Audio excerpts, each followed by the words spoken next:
अस्सलाम वालेकुम नाजरीन, खैर मकदम है आपका हाईटेक टीवी न्यूज में। मैं हूं जैनब गजाली। चलिए जानते हैं आज की नेशनल और इंटरनेशनल खबरें।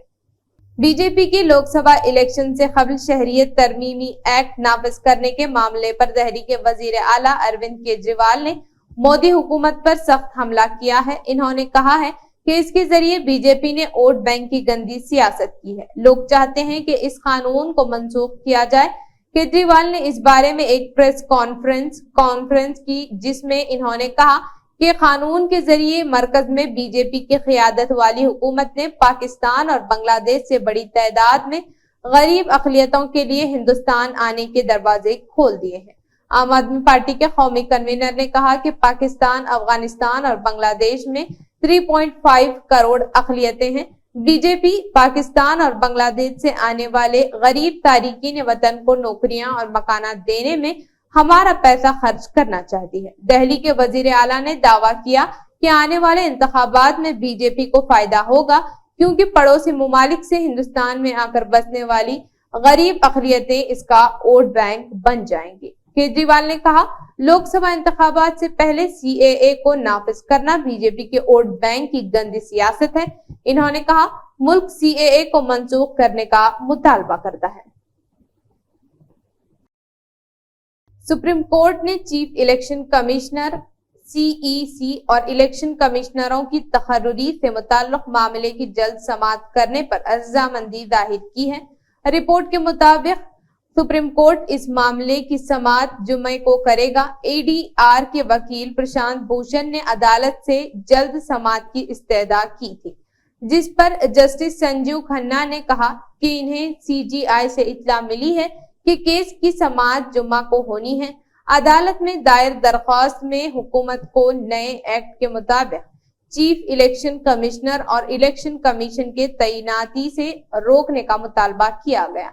इसके अलावा दरख्वास्त में इलेक्शन कमीशन के रुकन की तकर्री की हिदायत देने का भी मुतालबा किया गया है। इस दरख्वास्त में मरकज के मौजूदा निजाम पर भी सवालात उठाए गए हैं, जिसमें अपनी पसंद के हाजिर सर्विस ब्यूरोक्रेट्स को बतौर सीईसी और ईसी तैनात किया गया है। State bank of India SBI ने इलेक्टोरल बॉन्ड से मुताल्लिक मामले में सुप्रीम कोर्ट के हुक्म की तामीर की। एसबीआई की जानिब से बुध को सुप्रीम कोर्ट में एक हल्फनामा दाखिल किया गया, जिसके जरिए बैंक के चेयरमैन दिनेश कुमार खारा ने कहा, हमने मुल्क की अदालत उज़्मा के हुक्म पर अमल किया है। इंतखाबी बॉन्ड के अतियात के बारे में इलेक्शन कमीशन ईसी को भी मालूमात फराहम कर दी गई हैं।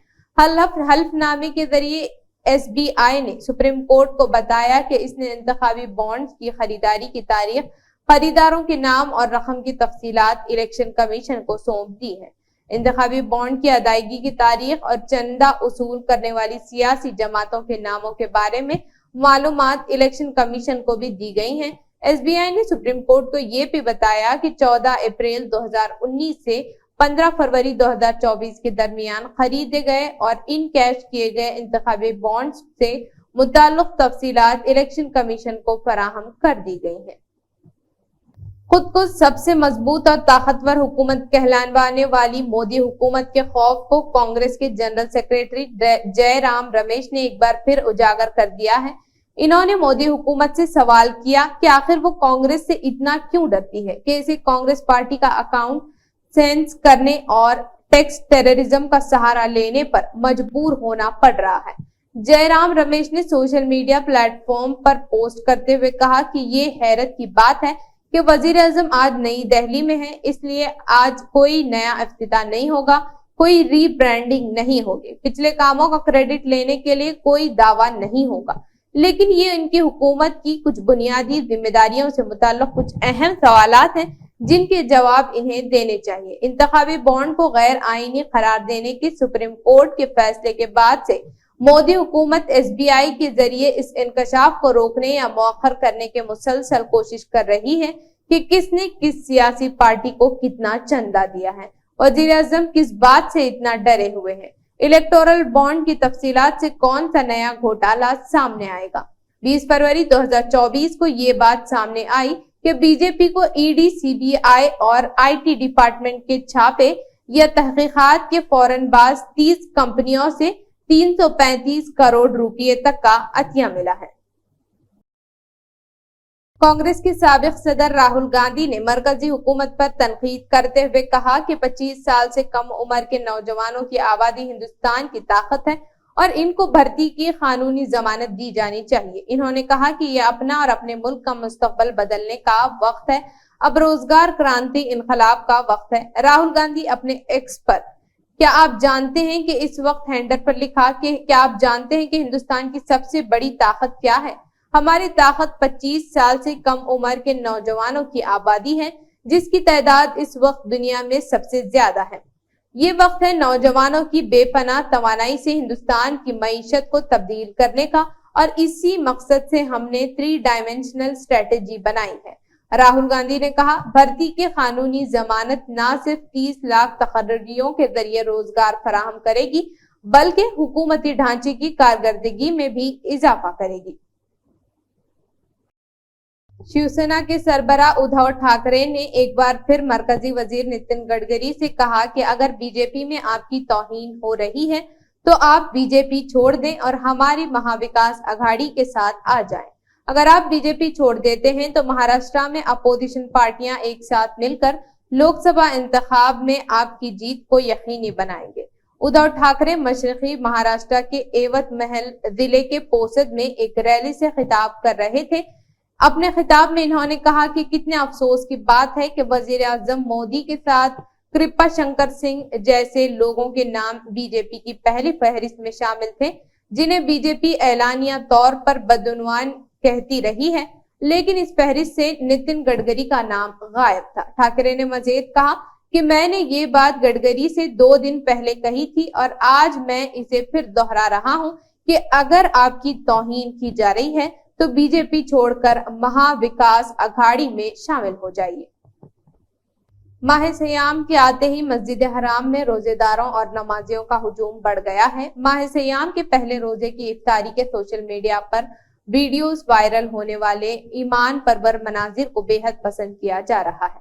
अब मनाजिर में मस्जिद हराम में इफ्तार की जिम्मेदार इंतजामिया को इफ्तारी का एहतमाम कराते और रोजेदारों को रोजा इफ्तार करते देखा जा सकता है। इफ्तार दस्तरखानों मस्जिद हराम की तवील और अरीज में फैले इन पुरताहद निगाह रोजेदारों को बैठे देखा जा सकता है। दूसरी जानिब हुकूमत के सरकारी इदारे और निजी इदारों की तरफ से इफ्तार के प्रोग्रामों को मरबूत बनाने के लिए फुल प्रूफ इंतजामात किए गए हैं ताकि हर इफ्तारी के मौके पर रोजेदारों को पुरसुकून माहौल फराहम किया जा सके। मुखैर हजरात की तरफ से माह सयाम के मुकद्दस अय्याम में मस्जिद हराम में रोजेदारों की इफ्तारी के लिए बढ़ चढ़कर एहतमाम किया जाता है। ये आम मुसलमानों और इंसानी समाजी एकजहती के उसूलों को मुस्तहकम करने के साथ साथ मजहबी, अखलाकी और कौमी फर्ज के तसव्वुर को मजबूत और तरक्की देने का सबूत है। हरियाणा के नए वजीर आला नायब सिंह सैनी ने आज असेंबली का एक रोजा खुसूसी इजलास बुलाया, जिसमें वो अपनी हुकूमत की अक्सरियत साबित करेंगे। इस इजलास में असेंबली के नए स्पीकर का इंतखाब भी हो सकता है। अगर तादाद की बात की जाए तो इस वक्त नायब सिंह सैनी हुकूमत की अक्सरियत में है। बताया जा रहा है कि इसको 48 अरकान असेंबली की हिमायत हासिल है, जबकि अक्सरियत के लिए 46 अरकान की हिमायत होना जरूरी है। वाज़ेह रहे, मंगल 12 मार्च को हरियाणा में अचानक ड्रामाई तरीके से मनोहर लाल खट्टर और इनकी पूरी काबीना ने एक साथ इस्तीफा दे दिया, जिसके बाद जेजेपी की हिमायत वाली हुकूमत गिर गई। इस्तीफा देने के बाद बीजेपी ने दोबारा आजाद अरकान असेंबली की हिमायत से हुकूमत बनाई। नायब सिंह सैनी ने हरियाणा के वजीर आला के तौर पर हल्फ लिया, जबकि 5 अरकान असेंबली ने भी इनके साथ वजीर के तौर पर हल्फ लिया। दिल्ली एनसीआर में जाली अद्वियात बनाने वाले ग्रुप का पर्दाफाश हुआ है। दिल्ली पुलिस के क्राइम ब्रांच ने जाली अद्वियात बनाने और सप्लाई करने वाले एक बैनुल अक़वामी ग्रुप का पर्दाफाश किया है। पुलिस ने इस मामले में 7 मुलजिमान को गिरफ्तार किया, जिनमें दिल्ली के एक मशहूर कैंसर अस्पताल के 2 मुलाजिमीन भी शामिल हैं। तमाम मुलजिमान 1.96 लाख रुपये के इंजेक्शन में कैंसर के जाली अद्वियात भरकर फरोख्त करते थे। फार्मासिस्ट कैंसर की ये जाली अद्वियात न सिर्फ मुल्क में बल्कि चीन और अमेरिका जैसे ममालिक में भी सप्लाई किया करते थे। क्राइम ब्रांच ने मुलजिमान के कब्जे से 89 लाख रुपये नकद, $18,000 और 7 बैन अल-अक़वामी और 2 इंडियन ब्रांड्स के जाली कैंसर अद्वियात बरामद की हैं, जिनकी मालियत 4 करोड़ रुपये बताई जा रही है। संयुक्त किसान मोर्चा SKM ने कहा कि दिल्ली पुलिस ने इसे 14 मार्च को रामलीला मैदान में किसान मजदूर महापंचायत मुनक्कद करने की इजाजत दे दी है। दिल्ली पुलिस ने कहा कि इनसे सख्त शराइत के साथ इजाजत दे दी गई है। Deputy commissioner of police central M हरीशवर्धन ने कहा, हमने सख्त शराइत आयद किए हैं और SKM के रहनुमाओं ने एक हल्फनामा पर दस्तखत किए हैं कि वो शराइत की पाबंदी करेंगे। SKM ने कहा कि महापंचायत में मोदी हुकूमत की पॉलिसियों के खिलाफ लड़ाई तेज करने की करारदाद मंजूर की जाएगी। 3 मरकजी खवानीन के खिलाफ दिल्ली के सरहदों पर 2020-21 में किसान तहरीक की क़ियादत करने वाले SKM ने इस बात पर जोर दिया कि महापंचायत पुरअमन रहेगा। दिल्ली पुलिस ने एक बयान में दावा किया कि 14 मार्च 2024 को रामलीला मंदिर मैदान में महापंचायत मुनक्कद करने और दिल्ली म्युनिसिपल एडमिनिस्ट्रेशन के साथ मिलकर पार्किंग की जगह और पानी, बैतुल खला और एम्बुलेंस जैसी दीगर बुनियादी सहूलियात के इंतजाम करने के लिए सर्टिफिकेट NOC जारी कर दिया गया है। SKM ने किसानों और कारकुनों से किसान मजदूर से शिरकत की अपील की और कहा कि इस महापंचायत तकरीब को सियासी लिहाज से अहम और कामयाब बनाने के लिए जोरों शोर से तैयारियां की जाएं और ये जारी है। मुल्क भर में मौसम के अंदाज में मुसलसल तब्दीली आ रही है। शुमाली हिंदुस्तान के बेशतर रियासतों को सर्दी ने खैरबाद कह दिया है। शुमाली हिंदुस्तान के मैदानी इलाकों में दोपहर के वक्त तेज धूप की वजह से गर्मी होती है, ताहम सुबह शाम हल्की सर्दी महसूस की जा रही है। महकमा मौसमियात ने बदलते मौसम के दरमियान बारिश के हवाले से अलर्ट जारी कर दिया है। IMD के मुताबिक 13 और 14 मार्च को मगरिबी हिमालयाई इलाकों में बारिश और बर्फबारी के इम्कानात हैं। पहाड़ों पर बर्फबारी का असर इर्द गिर्द के मैदानी इलाकों में देखा जा सकता है। महकमा मौसमियात के मुताबिक आज राजधानी दिल्ली में कम से कम दर्ज हरारत 14 डिग्री और ज्यादा से ज्यादा 31 डिग्री रहेगा। इसके अलावा राजधानी में हल्की बारिश के भी इम्कानात हैं। दिल्ली में 14 मार्च से आसमान साफ रहेगा। उत्तर प्रदेश के राजधानी लखनऊ में आज कम से कम दर्ज हरारत 16 डिग्री से ज्यादा 32 डिग्री रहने के इम्कान है। लखनऊ में आज आसमान साफ रहने की उम्मीद है। इधर गाजियाबाद में आज कम से कम दर्ज हरारत 14 डिग्री और ज्यादा से ज्यादा 30 डिग्री रहने के इम्कान है। आज यहाँ मौसम साफ रहेगा। महकमा मौसमियात के मुताबिक गंगा, मगरबी बंगाल और केरला में हल्की बारिश के इम्कानात है। तमिलनाडु के वजीर आला M.K. स्टालिन ने मरकजी हुकूमत की जानिब से सरकारी गैजेट में जारी करदा शहरियत तरमीमी बिल के खिलाफ अपनी शदीद मुखालिफत का इयादा किया और कहा कि वो इस कानून को इनकी रियासत में नाफिज नहीं होने देंगे। स्टालिन ने वजीर आज़म नरेंद्र मोदी पर इल्जाम लगाया कि वो CAA को नोटिफाइड करके अपने डूबते हुए जहाज को बचा रहे हैं और सियासी फायदे के लिए मजहबी जज्बात का इस्तेहसाल करते हुए शहरियत तरमीमी कानून को मजमूम तरीके से नाफिज कर रहे हैं। इन्होंने कहा, मरकज में भारतीय जनता पार्टी BJP की हुकूमत ने मुसलमानों और श्रीलंका के तमिलों को धोखा दिया और तकसीम के बीज बोए। इन्होंने कहा, KDMK ने पार्लियामेंट में CAA से मुताल्लिक बिल के खिलाफ वोट दिया। रियासती असेंबली में एक करारदाद भी मंजूर की। दस्तखती मुहिम, रैलियां और एहतजाज भी किया गया। इन्होंने कहा, जब मरकजी वजीर ने निफाज के बारे में बात की तो मैंने ऐलान किया कि हम तमिलनाडु में CAA को लागू नहीं होने देंगे। तो ये थी आज की अहम खबरें। फिर मिलते हैं नई खबरों के साथ। तब तक जुड़े रहिए हाईटेक TV न्यूज के साथ।